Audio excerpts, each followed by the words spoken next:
Hi, I'm Steven Crowder, and today I will be reading The Green New Deal in its 5-page entirety. The reason for this is full transparency, unlike our colleagues at Vox or the Young Turks, as well as to see if people are actually interested in reading substantive policies, if you want to call this that, and seeing if we get demonetized.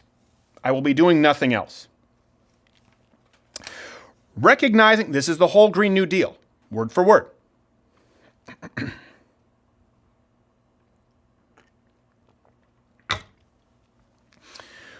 Recognizing the duty of the federal government to create a Green New Deal.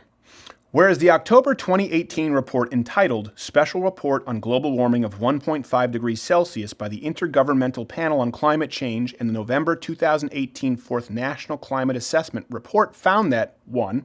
Human activity is the dominant cause of observed climate change over the past century. 2. A changing climate is causing sea levels to rise and an increase in wildfires, severe storms, droughts, and other extreme weather events that threaten human life, health communities, and critical infrastructure. 3. Global warming at or above 2 degrees Celsius beyond pre-industrialized levels will cause A. Mass migration from the regions most affected by climate change. B. More than $500 billion in lost annual economic output in the United States by the year 2100. C. Wildfires that, by 2050, will annually burn at least twice as much forest area in the western United States than was typically burned by wildfires in the years preceding 2019. D. A loss of more than 99% of all coral reefs on Earth. E. More than 350 million more people to be exposed globally to deadly heat stress by 2050. And F. A risk of damage to $1 trillion of public infrastructure and coastal real estate in the United States. And 4. Global temperatures must be kept below 1.5 degrees Celsius above pre-industrialized levels to avoid the most severe impacts of a changing climate, which will require A. Global reductions in greenhouse gas emissions from human sources of 40 to 60% from 2010 levels by 2030, and B. Net zero global emissions by 2050. Whereas because the United States has historically been responsible for a disproportionate amount of greenhouse gas emissions, having emitted 20% of global greenhouse gas emissions through 2014 and has a high technological capacity, the United States must take a leading role in reducing emissions through economic transformation. Whereas the United States is currently experiencing several related crises with 1. Life expectancy declining while basic needs such as clean air, clean water, healthy food, and adequate health care, housing, transportation, and education are inaccessible to a significant portion of the United States population.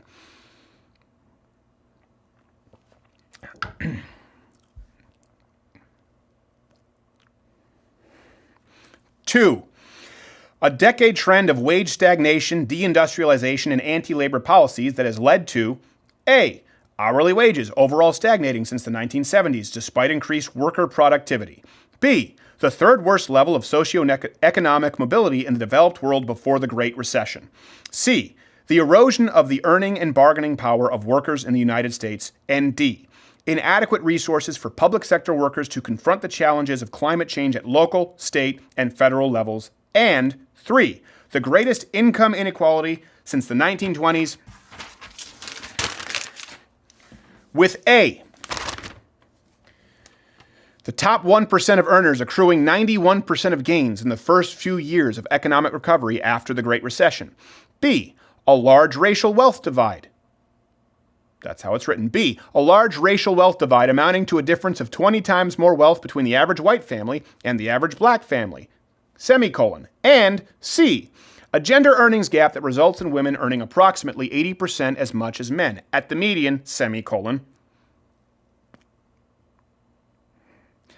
Whereas now we're back to another indentation. Whereas climate change, pollution, and environmental destruction have exacerbated systemic racial, regional, social, environmental, and economic injustices, parentheses referred to in this preamble as systemic injustices, by disproportionately affecting indigenous peoples, communities of color, migrant communities, deindustrialized communities, depopulated rural communities, the poor low-income workers, women, the elderly, the unhoused, people with disabilities, and youth, referred to in this preamble as frontline and vulnerable communities, end parentheses, semicolon, whereas climate change constitutes a direct threat to the national security of the United States, 1, by impacting the economic, environmental, and social stability of countries and communities around the world, and 2, by acting as a threat multiplier. Whereas the federal government led mobilizations during World War II and the New Deal created the greatest middle class that the United States has ever seen, but many members of frontline and vulnerable communities were excluded from many of the economic and social benefits of these mobilizations, and whereas the House of Representatives recognizes that a new national, social, industrial, and economic mobilization on a scale not seen since World War II and the New Deal era is a historic opportunity. 1, to create millions of good, high-wage jobs in the United States. 2, to provide unprecedented levels of prosperity and economic security for all people of the United States. And 3, to counteract systemic injustices. Now, therefore, be it resolved that it is the sense of the House of Representatives that 1, it is the duty of the federal government to create a Green New Deal. There we go. A, to achieve the net zero greenhouse gas emissions through a fair and just transition for all communities and workers. B, to create millions of good, high-wage jobs and ensure prosperity and economic security for all people of the United States. C, to invest in the infrastructure and industry of the United States to sustainably meet challenges of the 21st century. D, to secure for all people of the United States for generations to come 1, clean air and water. 2, climate and community resiliency. 3, healthy food. 4, access to nature. And 5, a sustainable environment.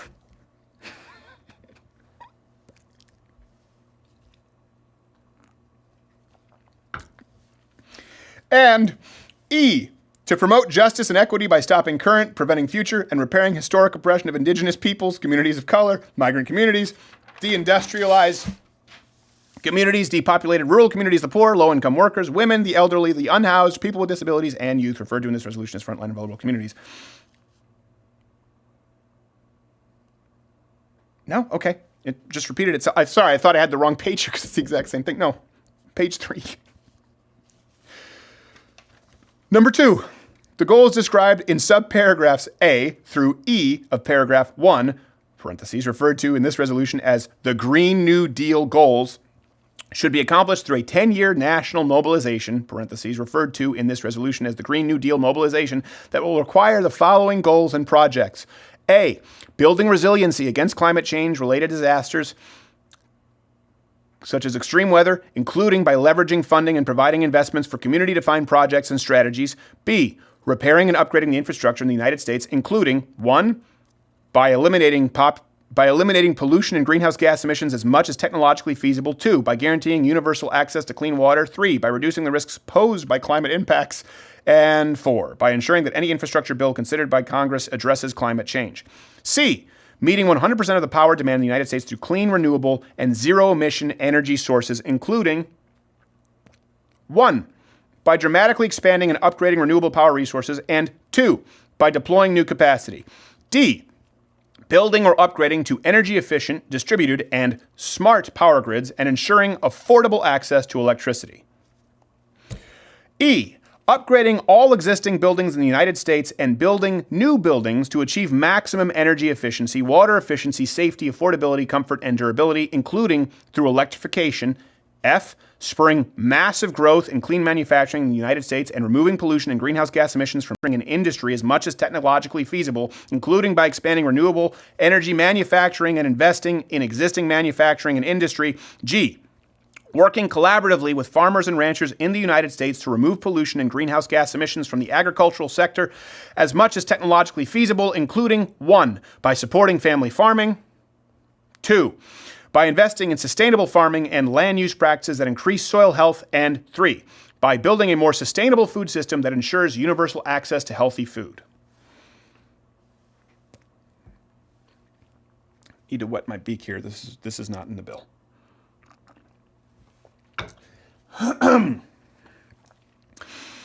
H, overhauling transportation systems in the United States to remove pollution and greenhouse gas emissions from the transportation sector as much as it is technologically feasible, including through investment in 1, zero-emission vehicle infrastructure and manufacturing. 2, clean, affordable, and accessible public transit. And 3, high-speed rail. 1, Mitigating and managing the long-term adverse health, economic, and other effects of pollution and climate change, including by providing funding for community-defined projects and strategies. J. Removing greenhouse gases from the atmosphere and reducing pollution by restoring natural ecosystems through proven low-tech solutions that increase soil carbon storage, such as land preservation and deforestation. I'll be with you in a second.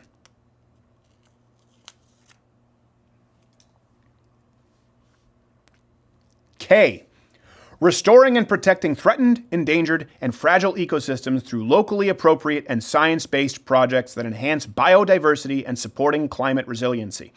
L. Cleaning up existing hazardous waste and abandoned sites, ensuring economic development and sustainability on those sites. M. Identifying other emission and pollution sources and creating solutions to remove them. And N. Promoting the international exchange of technology, expertise, products, funding, and services with the aim of making the United States the international leader on climate action and to help other countries achieve a Green New Deal. 3.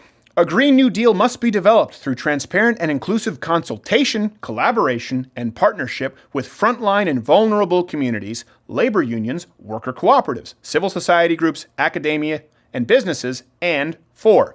To achieve the Green New Deal goals and mobilization, a Green New Deal will require the following goals and projects. A. Providing and leveraging in a way that ensures that the public receives appropriate ownership stakes and returns on investment, adequate capital, including through community grants, public banks, and other public financing, technical expertise, supporting policies, and other forms of assistance to communities, organizations, federal, state, and local government agencies, and businesses working on the Green New Deal mobilization. B. Ensuring that the federal government takes into account the complete environmental and social costs and impacts of emissions through 1. Existing laws, 2. New policies and programs, and 3. Ensuring that frontline and vulnerable communities shall not be adversely affected. C. Providing resources, training, and high-quality education, including higher education, to all people of the United States with a focus on frontline and vulnerable communities, so that all people of the United States may be full and equal participants in the Green New Deal mobilization. D. Making public investments in the research and development of new clean and renewable energy technologies and industries. E. Directing investments to spur economic development, deepen and diversify industry and business in local and regional economies, and build wealth and community ownership while prioritizing high-quality job creation and economic, social, and environmental benefits in frontline and vulnerable communities and deindustrialized communities that may otherwise struggle with the transition away from greenhouse gas-intensive industries. One phrase. F. Ensuring the use of democratic... I'm trying not to editorialize. Read along. Just follow the bouncing crazy. F. Ensuring the use of democratic and participatory processes that are inclusive of and led by frontline and vulnerable communities, and workers to plan, implement, and administer the Green New Deal mobilization at the local level. G. Ensuring that the Green New Deal mobilization creates high-quality union jobs that pay prevailing wages, local workers, offers training and advancement opportunities, and guarantees wage and benefit parity for workers affected by the transition. H. Guaranteeing a job with a family-sustaining wage, adequate family and medical leave, paid vacations, and retirement security to all people of the United States. I. Strengthening and protecting the right of all workers to organize, unionize, and collectively bargain free of coercion, intimidation, and harassment. Strengthening and enforcing labor, workplace health and safety, anti-discrimination, and wage and hour standards across all employers, industries, and sectors. K. Enacting and enforcing trade rules, procurement standards, and border adjustments with strong labor and environmental protections. 1. To stop the transfer of jobs and pollution overseas. And 2. To grow domestic manufacturing in the United States. L. Ensuring that public lands, waters, and oceans are protected and that eminent domain is not abused. M. Obtaining the free, prior, and informed consent of Indigenous peoples for all decisions that affect Indigenous peoples and their traditional territories, honoring all treaties and agreements with Indigenous peoples, and protecting and enforcing the sovereignty and land rights of Indigenous peoples. N. Ensuring a community environment where every business person is free from unfair competition and domination by domestic or international monopolies. And O. Providing all people of the United States with 1. High-quality health care. 2. Affordable, safe, and adequate housing. 3. Economic security. And 4. Clean water, clean air, healthy and affordable food, and access to nature. End bill. Now, the reason I did that, I don't know why I did that. Hey there, if you like this video, subscribe to the channel or hit the notification bell. Do it. I'll wait a second. Do you hear that little ding? It actually didn't make a ding sound. I just did it. It happened while my mouth was doing it, and you thought it was coming from your computer. So that's fun. Also, there's some videos playing in these boxes next to me. Go watch those. You might enjoy them. You might not. I don't care.